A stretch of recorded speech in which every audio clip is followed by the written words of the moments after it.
والسلام على رسول الله سيدنا محمد بن عبد الله وعلى آله وصحبه ومن والاه ولا حول ولا قوة إلا بالله. ربي اشرح لي صدري ويسر لي أمري واحلل عقدة من لساني يفقهوا قولي. Amma ba'd. Alhamdulillah, yang sama-sama kita muliakan, kita hormati, kita kagumi, kita cintai. Dari segenap para asatid, para alim ulama, para masyayikh, para tokoh-tokoh masyarakat, para muallim, para mudaris, para tuan-tuan guru yang begitu banyak ada di sekeliling kita. Ada Buya Kiai Haji Abdul Hadi, ada Bang Damir Sada, kemudian ada para asatid yang lainnya. Begitu juga dari segenap ormas-ormas Betawi yang begitu aktif di dalam mengawal para ulama.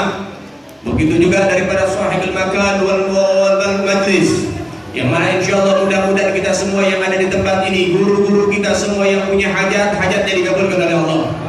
Yang punya dosa diampuni oleh Allah. Yang punya usaha diberkahi oleh Allah.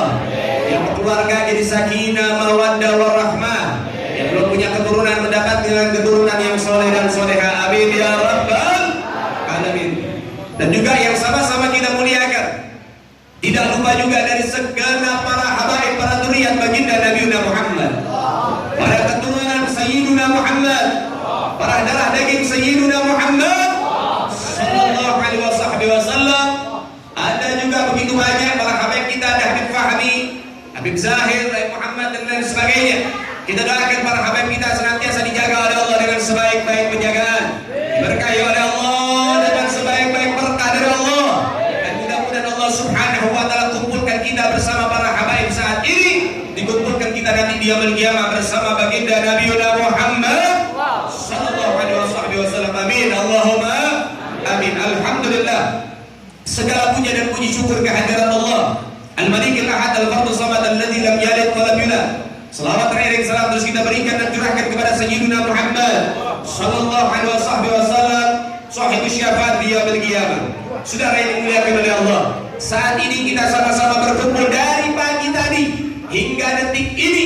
Kita semua masih sabar, masih tabah di dalam mencari ilmu agama Allah dan menggapai barokah dari maulid baginda Nabi Muhammad.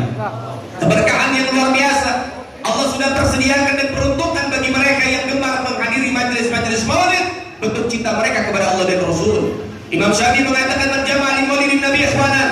Siapa orang yang kumpul dalam peringatan maulid Nabi?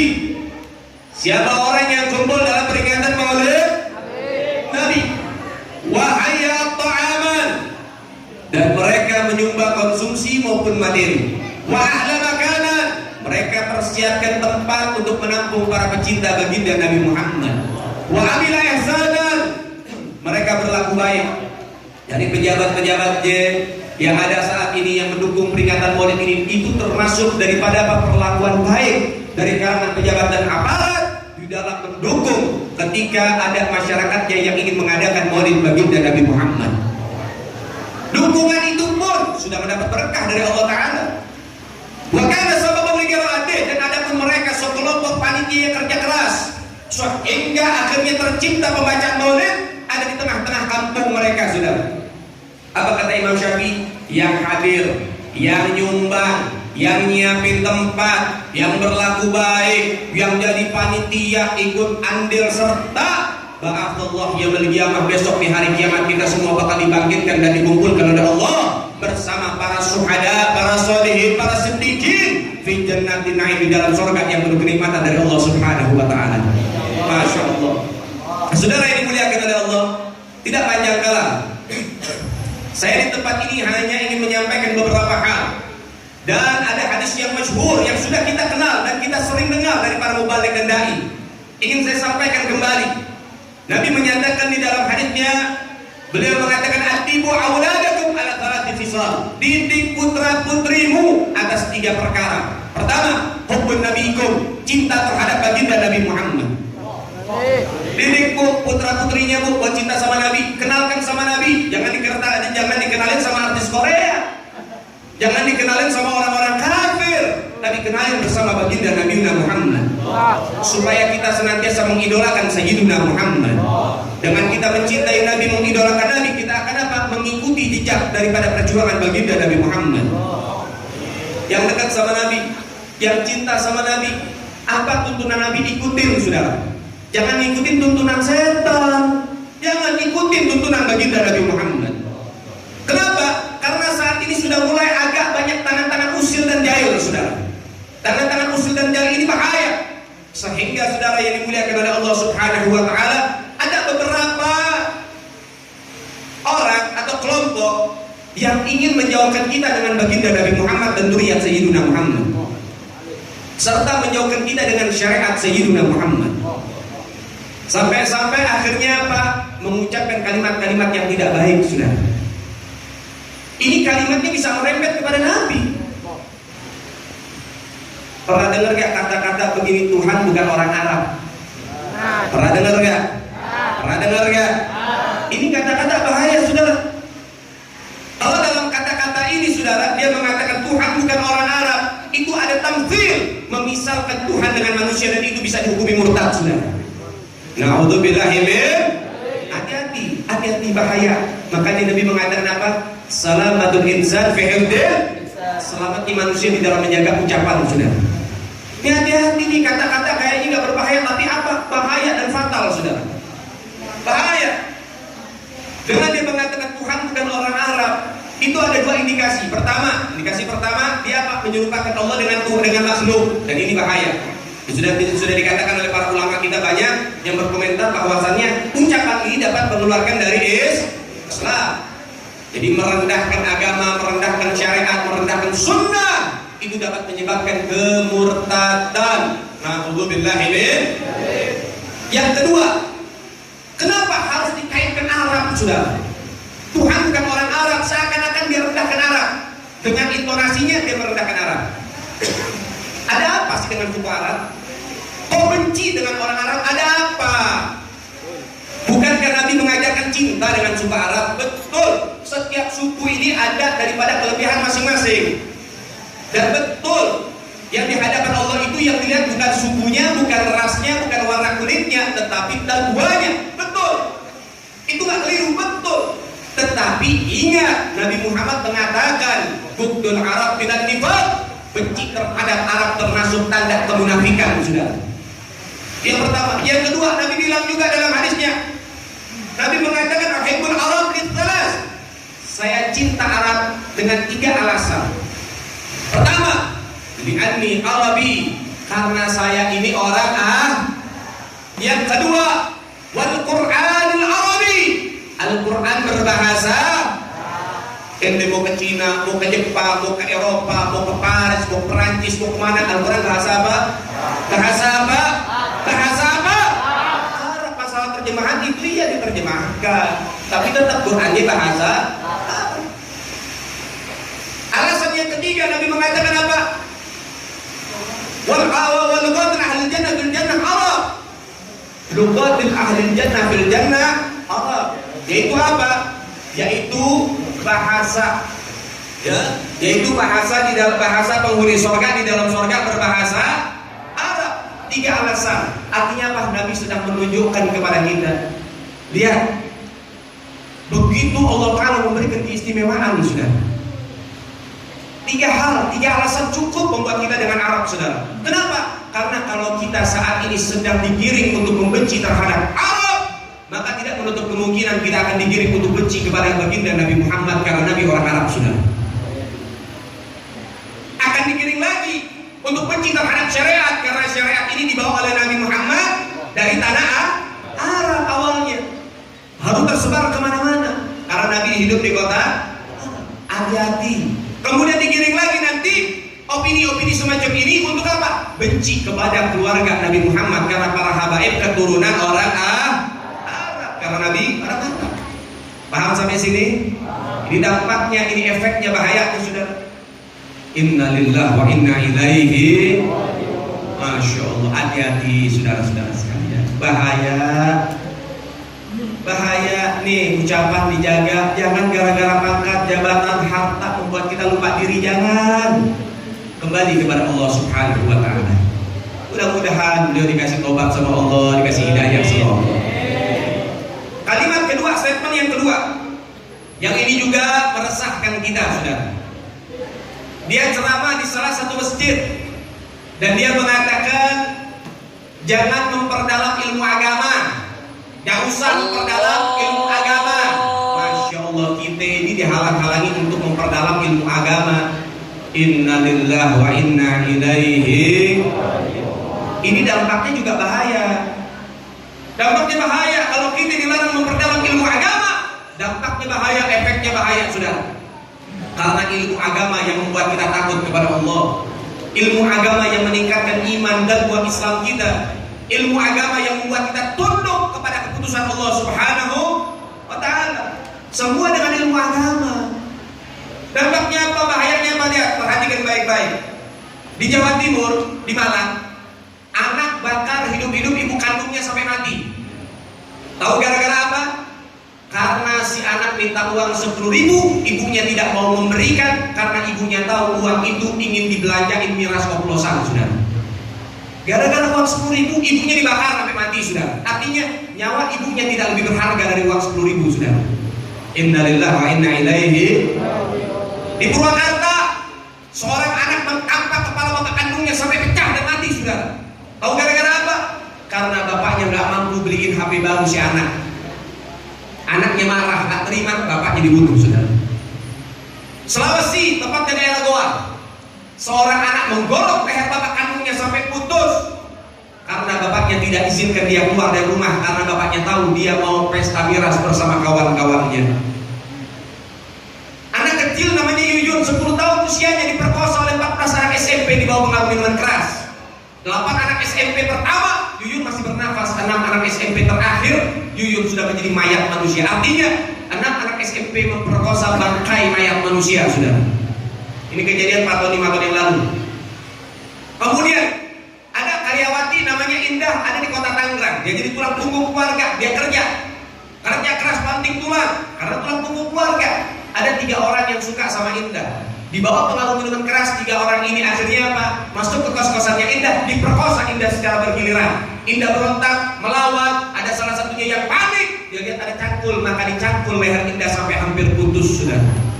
Dan nggak sampai di sana, batang cangkulnya dimasukkan ke kemaluan Indah sampai merobek jantung dan parunya, sudah. Inna lillahi wa inna ilaihi. Dan perlu dicatat baik-baik. Semua tersangka dan pelakunya bukan dari kalangan anak majelis, bukan dari kalangan anak pesantren, bukan dari kalangan orang yang dekat dengan para ulama, saudara. Semakin jauh dengan agama dan ulama, maka semakin dekat dengan kemungkaran dan juga kemaksiatan, saudara. Inna lillahi wa inna ilaihi. Teruskan saja orang tua zaman sekarang, teruskan saja Anda jauhkan anak Anda dari majelis dengan alasan klasik, bulan kemalaman lah, inilah itulah, silahkan. Tapi satu waktu ketika anak Anda jadi tersangka selanjutnya atau korban selanjutnya, jangan Anda menangis di depan para ulama. Anda yang membuat anak-anak Anda jauh dari agama dan para ulama. Paham? Ini dampaknya. Sekarang saya pengen tanya nih, dampaknya jauh dari ulama kayak begini. Anak bunuh ibu, anak bunuh bapak. Ini dampaknya diperkosa orang, dibunuh orang dan lain sebagainya. Sekarang saya pengen tanya, jauh dari ulama, jauh dari majelis, jauh dari agama, kira-kira bahaya gak? Bahaya gak? Sebabnya akan fatal gak? Masya Allah, inna lillahi wa inna ilaihi. Yang ngajarin kita jauhin minuman keras siapa? Majelis sama ulama. Majelis sama ulama. Yang ngajarin kita jauhin narkoba dan lain sebagainya, majelis sama ulama, pesantren-pesantren yang ngajarin. Kenapa? Karena itu syariat dari Allah Subhanahu wa Ta'ala untuk menjauhi daripada apa? Hal-hal muskir yang memabukkan, mau bentuknya pil, mau bentuknya cair. Kenapa? Dampaknya besar. Gara-gara orang udah hilang akalnya, nafsunya yang main, akhirnya terjadi pembunuhan dan pemerkosaan, saudara. Jadi artinya bisa kita garis bawahi, jauh dari agama, jauh dari ulama, jauh dari majelis dan pesantren akan meningkatkan kriminalitas ada di negeri kita, saudara. Nah itu yang kita mau. Mudah-mudahan Allah Ta'ala jaga kita punya negeri. Amin ya Rabbal. Kemudian yang harus kita garis bawahi juga, dan saya harus sampaikan klarifikasi.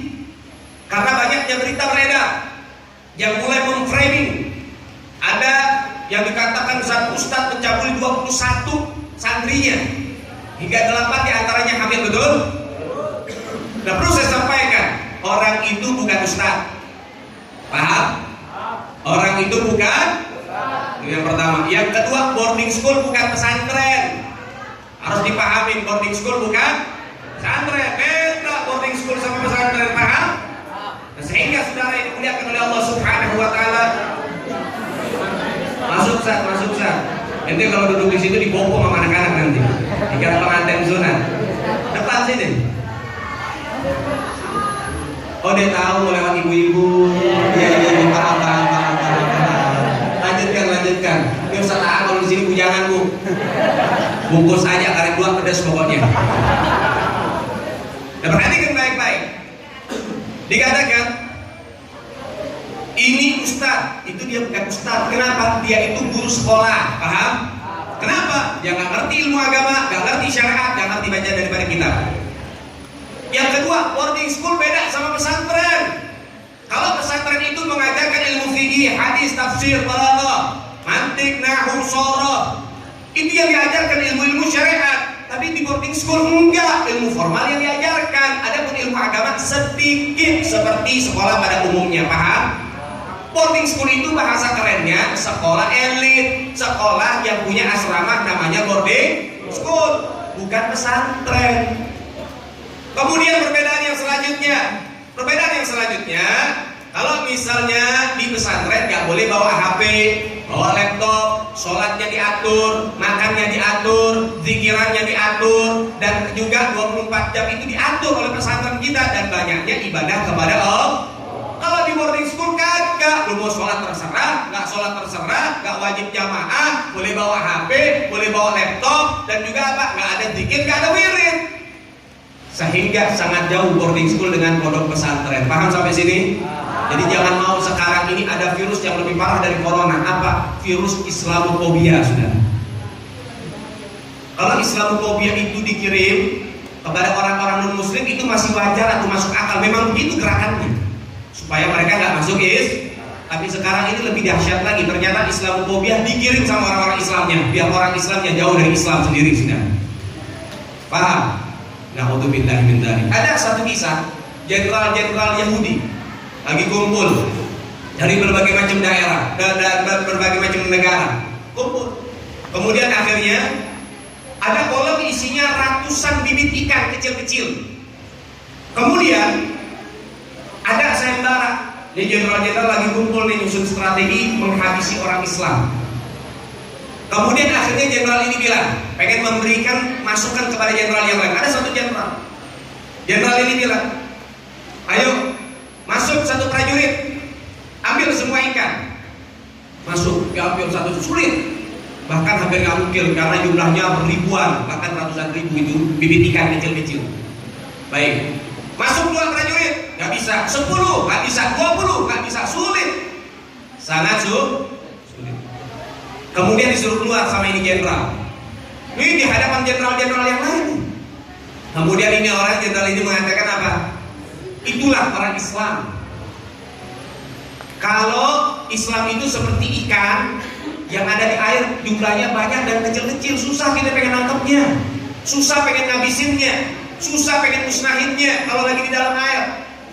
Sehingga cara yang efektif, kata dia, bagaimana caranya? Dia datang ke kolam, dia keluarin tuh airnya, dikuras sama dia. Habis airnya, ikannya kelepek-kelepek. Mau diambil dengan gampang, mau dibiarin mati sendiri. Paham? Apa kata dia? Dia bilang cara ngabisin orang Islam bukan dengan cara kirim nuklir, bukan dengan cara kirim virus, enggak. Paling efektif itu kosongkan hatinya dari Islam dan iman. Jauhkan dari agama dan ulama. Kalau sudah jauh hatinya dari ulama, dari Islam, dari agama, maka kering hatinya, dengan mudah kita bakal membasmi mereka. Kadang-kadang gak perlu kita kotorin tangan, dia nanti bakal ngabisin dirinya sendiri, dan itu terbukti sudah. Betul? Betul? Masya Allah. Hati-hati. Semakin jauh dari ulama, semakin hancur kita punya hidup sudah. Na'udzubillahi min. Baik. Yang berikutnya yang kedua. Nabi bilang di dalam hadis ini, didik keluarga kita, anak keturunan kita, pertama cinta sama Nabi Muhammad. Yang kedua, wa hubbu ahlil baiti, cinta keluarga saya. Itu perintah dari Rasulullah. Itu perintah dari Nabi. Mencintai keluarga Nabi Muhammad bukan keinginan para habaib, Pak Bu. Ini keinginan Rasulullah dan ini perintah dari Allah Subhanahu wa taala. Qul la as'alukum alaihi ajran illa mawaddata fil qurba. Katakan wahai Nabi, sampaikan kepada umatmu, kamu tidak minta balasan apapun kecuali satu yang harus kamu minta apa? Mencintai, memuliakan, menghormati keluargamu. Dan kita nggak bisa pilih mau lahir jadi Habib atau nggak jadi Habib. Itu semua takdir dari Allah. Dan kadang-kadang kalau Habib yang bicara masalah fadhailul ahlul bait, kemuliaan daripada keluarga Nabi Muhammad, lebih banyak fitnahnya ketimbang manfaatnya. Oh, maunya Habib itu mah melalui hadis ini. Ini mah buat-buatannya dia. Sehingga yang lebih berhak di dalam menyampaikan fadhailul ahlul bait, mereka para ustadz nih, para dai. Mereka yang punya berhak, mereka yang lebih wajib menyampaikan hal ini. Tapi kadang-kadang kita lihat sedikit ustadz yang pengen nyampein. Kenapa? Ada kecemburuan sosial. Sedikit para ustadz nih, ustadz di sini, masya Allah dia yang sering nyampein, kita dengar nih. Tapi di luar sana sedikit, bahkan masih banyak yang awam nggak ngerti apa itu Habib. Kenapa demikian? Karena para ustadznya mereka menjauhkan masyarakat umat Islam dengan para habaib karena takut kehilangan job, saudara. Kalau dikenalin Habib lebih banyak diundang ketimbang gua nih. Kacau urusan, dapur nggak betul nih. Innalillahi wa inna ilaihi raji'un. Masya Allah. Mereka yang lebih berhak, mereka yang lebih punya kewajiban menyampaikan hal ini. Tapi karena sedikitnya para ustadz yang menyampaikan, mau tidak mau para habaib harus menyampaikan, sudah. Ini syarat, nggak boleh ditutupin haram hukumnya. Karena Nabi yang punya mau, Nabi mengatakan apa? Haula yang berarti mereka keturunanku. Khuliqu min dinati, mereka diciptakan dari tanahku. Fawailun lil mukadzidzina bi fadlihim, celaka bagi siapapun yang tidak percaya dengan kemuliaan daripada keluargaku. Man ahabbahu ahabballah, siapa yang cinta dengan keluargaku maka akan dicintai oleh Allah. Wa man abghadahu abghadahu Allah, siapa yang benci terhadap keluargaku maka akan dibenci oleh Allah. Man mata ala bukti ahli bait mata Yahudiyan, siapa orang yang mati membawa sedikit saja kebencian kepada keluarga baginda Nabi Muhammad, dipastikan mati dalam keadaan murtad siapapun dia, sudah. Mau pakai imamah segede 2 masjid lagi.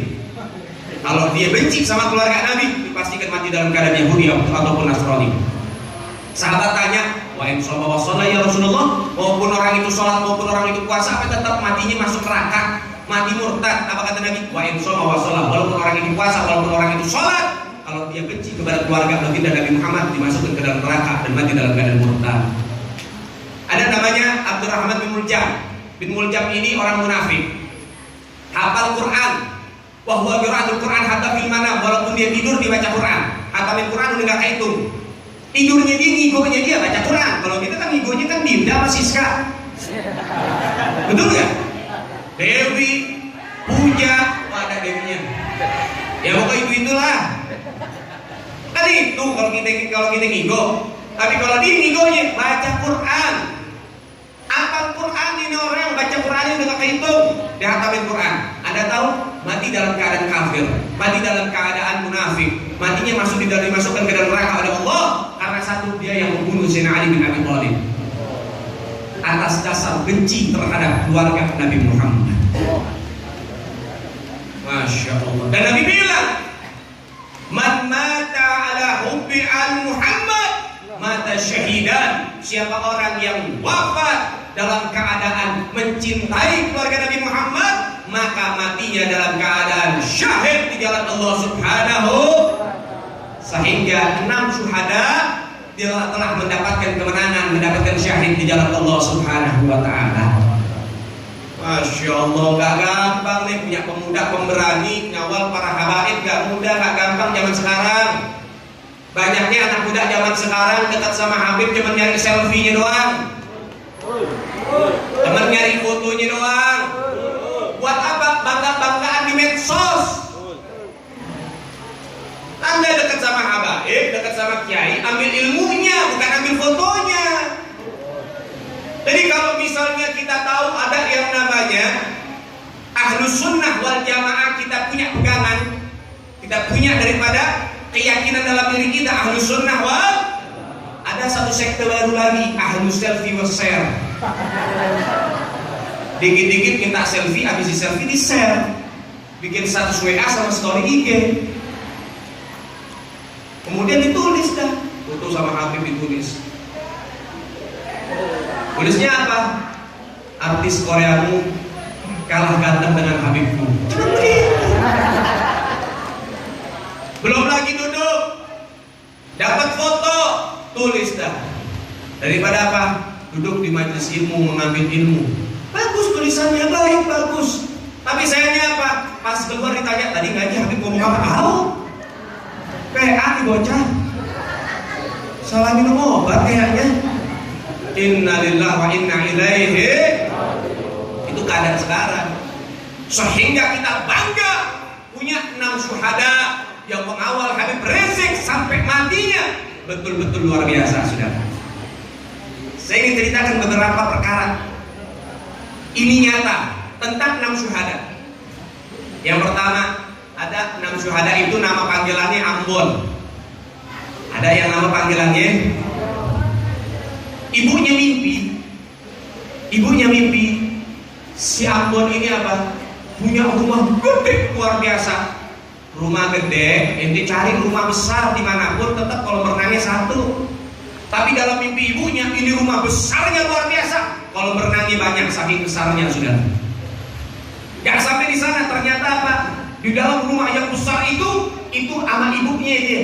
Nah inilah Nabi bilang apa? Syuhada itu dikasih izin sama Allah bisa kasih syafaat 70 anggota keluarganya. Dan sekarang lihat, Allah kasih bisyarah, kabar gembira, ibunya sudah ditarik sama si anak, si Ambon ini sudah. Dan Anda tahu saking besarnya itu rumahnya yang dimiliki sama Ambon. Di dalam mimpi itu si Ambon lagi terima tamu. Siapa tamunya? 1 kampung. Dan itu semuanya ditampung sama dia, masuk rumahnya dia. Jadi bisa bayangin bagaimana besarnya itu rumah. Dengan berserinya, dengan hebatnya. Kemudian Ambon ini kerajaannya ngawal Habib Rizik. Anda tahu di mimpi temannya lagi, mimpi saudaranya, ternyata apa? Mimpi ini si Ambon ini mimpi di mobil mewah, pakai imamah, pakai gamis warna putih ganteng. Ditanya, mau kemana Bon? Mau nganter Habib ceramah. Jadi hidupnya dia ngawal sampai mati, sampai di dalam sorga masih ngawal daripada Habib sudah. Mobil mewah. Yang pertama. Yang kedua, ada namanya Ahmad Faiz kalau nggak salah. Oh bukan, Ahmad Qaddafi. Ada Muhammad Qaddafi. Ada kan? Ada. Qaddafi. Ini ibunya mimpi. Si Qaddafi bilang sama ibuku, gak usah pikir-pikir. Qaddafi sudah senang, Qaddafi sudah menang, Qaddafi dapat kenikmatan besar dari Allah Subhanahu wa Ta'ala. Qaddafi tunggu ibu di sini.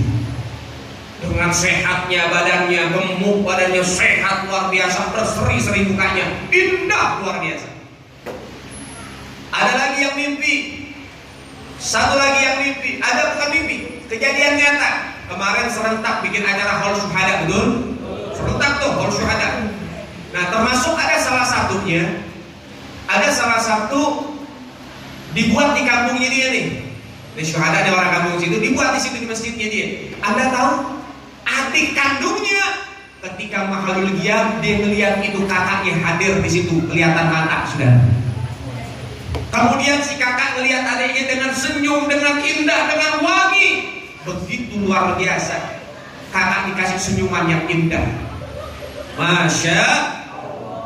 Lihat, arwahnya datang waktu Mahalul Giyam. Mahalul Giyam ini kita tahu waktu di mana Nabi Muhammad hadir, saudara. Dan ini bukan mimpi, sadar si adik melihat kakaknya netesin air mata. Si adik saudara, ternyata kakaknya gembira, bahkan hadirnya dilihat mata saudara. Masya. Dan Anda tahu saudara, jasad 6 syuhada ini yang betul-betul kita lihat sangat mengenaskan, dibakar, disetrum, kukunya dicabut, ditembak jantungnya, kejam. Anda tahu saudara, ketika berhasil jasad ini keluar, diambil alih oleh keluarga, sebelum dimakamkan di MS, jasad ini berpencar pulang ke rumahnya masing-masing, saudara. Anda tahu ketika jasad ini pulang ke rumahnya masing-masing, Itu rumah baunya wangi selama 3 hari nggak hilang, saudara. Ini yang cerita orang rumahnya. Cerita kepada Habib Muhammad bin Husain al-Idrus, menantu imam besar kita, dan Habib Muhammad bin Husain cerita sama saya. Neneknya megang jasad cucunya, ya Allah nak, ya Allah cucu, kesian loh. Itu tangannya wangi 3 hari nggak hilang, walaupun udah dicuci tangan berkali-kali. Ini cerita wakil, terjadi nyata, saudara. Lihat bagaimana Allah membesarkan para 6 syuhada. Kemudian ada yang bermimpi lagi. Apa mimpinya? Ini 6 syuhada belum ada yang nikah. Di dalam mimpi ada perayaan pesta pernikahan megah luar biasa. 6 syuhada nikah dengan pesta yang luar biasa, megah luar biasa. Itu mimpi 6 hari berturut-turut. 1 hari pertama si ini yang nikah, hari kedua si ini yang nikah, hari ketiga dia mimpi si ini yang menikah. 6-6-nya berlangsung pernikahan yang sungguh spektakuler, sudah menikah dengan bidadarinya. Masya Allah, di dalam surga Allah Subhanahu, luar biasa. Ada lagi 6 syuhada. Ini 6 syuhada, salah satunya daripada 6 syuhada ini, dia punya channel YouTube. Punya channel namanya Inmasya. Ditanya, bro, ini Inmasya singkatan apaan?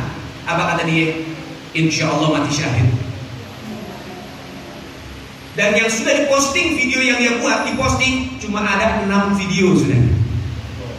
Insya Allah mati syahid ada 6 video, dan ada 6 syuhada yang wafat, termasuk dia salah satunya. Ini merintih kita cerita. Masya Allah. Dan 6 syuhada itu ketika malam itu dia pamit sama orang tuanya, mereka semua bilang, Bu, doain supaya dapat mati syahid. Semuanya, saudara. Ya Allah,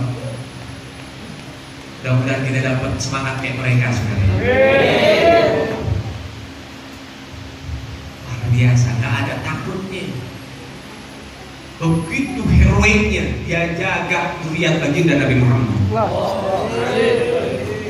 Dan ketika keluarga dari 6 syuhada datang ke pondok pesantren MS dengan hari yang berbeda-beda, dan ketika datang satu keluarga, malamnya putri Habib Rizik yang bernama Syarifah Amirah atau istri dari Habib Muhammad bin Husain al-Attas, ya, itu langsung mimpi. Itu anak korban, itu syahidnya, syuhadanya datang. Kak, makasih banyak udah nyambut orang tua saya. Apalagi kak yang bisa saya bantu.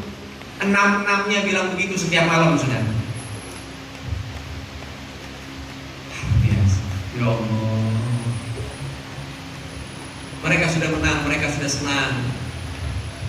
Kalau 6 syuhada menang dan senang, maka pembantainya tidak akan pernah mendapat kesenangan sampai dia mati dan sampai dia menghadap kepada Tuhan, sudah. Ya Allah, mudah-mudahan keluarga kita ada orang-orang yang beruntung macam mereka, yang mendapatkan syahid di jalan Allah, membela para ulama. Amin ya Rabbal. Amin ya Rabbal. Masya Allah. Baik, menyingkat waktu, saudara, karena sudah terlalu panjang. Terakhir, Nabi bilang wa qiraatul Quran, baca Al-Qur'an. 3 pesan Nabi. Tanamkan cinta kepada keluarga kita kepada Nabi Muhammad, dan tanamkan cinta kepada keluarga kita kepada keluarganya Rasulullah, dan juga perbanyak baca Al-Quran. Ibu jangan bangga anaknya lulus ini lulus itu, jangan bangga hafal ini hafal itu, tapi tanya sama anak ibu sudah hatam Quran berapa kali seumur hidup. Rabi'ah Ad-Dawiyah hatamin Quran seumur hidup 12.000 kali. Habib Ahmad Al-Muhdar mendengar riwayat ini, beliau mengatakan ar-rijal qawwamun 'ala nisa, dia baca firman Allah, kemudian dia menghatamkan Quran 14.000 kali. Kemudian daripada Imam Ahmad Ar-Rifai 3 hari sebelum meninggal dunia, 3 hari sebelum wafat, dalam keadaan sakit keras, dia baca Quran tak terasa dia hatamkan 4.000 kali hataman Al-Quran. Habib Abdurrahman As-Segaf pagi 4 kali hatam, sore 4 kali hatam di luar bulan Ramadan. Masuk bulan Ramadan 1 rakaat 1 kali hatam, sholat fardu maupun sholat sunnah. Tinggal Anda kali saja sholat fardu dalam sehari semalam berapa rakaat? 17 rakaat. Tarawih 20 rakaat. Witir kita 3, dia 11. Duha kita 2, beliau 8. belum sholat tasbih, sholat hajat, sholat ini, sholat itu, setiap satu rakaat satu kali khatam, saudara. Habib Umar bin Abdurrahman Al-Attas pernah memanggil muridnya yang bernama Habib Abdullah Haddad. Dipanggil Habib Abdullah Haddad, Abdullah, baca Fatihah di depan saya akan baca kepadamu 30 juz Al-Quran, mulainya bareng, selesainya bareng. Artinya Habib Umar bin Abdurrahman Al-Attas baca 30 juz Al-Quran dengan durasi pembacaan Al-Fatihah. Kok bisa demikian? Gak mungkin, Beb. Itulah barokah kedua keberkahan waktu yang diberikan oleh Allah kepada para aulia karena mereka cinta dengan Al-Quran. Habib Umar bin Abdurrahman Al-Attas julukannya Qutbul Anfas. Kenapa dijuluki Qutbul Anfas? Karena setiap satu nafas dia baca 1000 ya latif. Jangan dicoba tuh, mati ya nanti Anda. Arif nafas ya latif, ya latif, ya latif, ya latif, ya latif, ya latif. Wah, mati kalau cepet mati. Ini keistimewaan para aulia wassalihin. Satu nafasnya 1000 ya latif.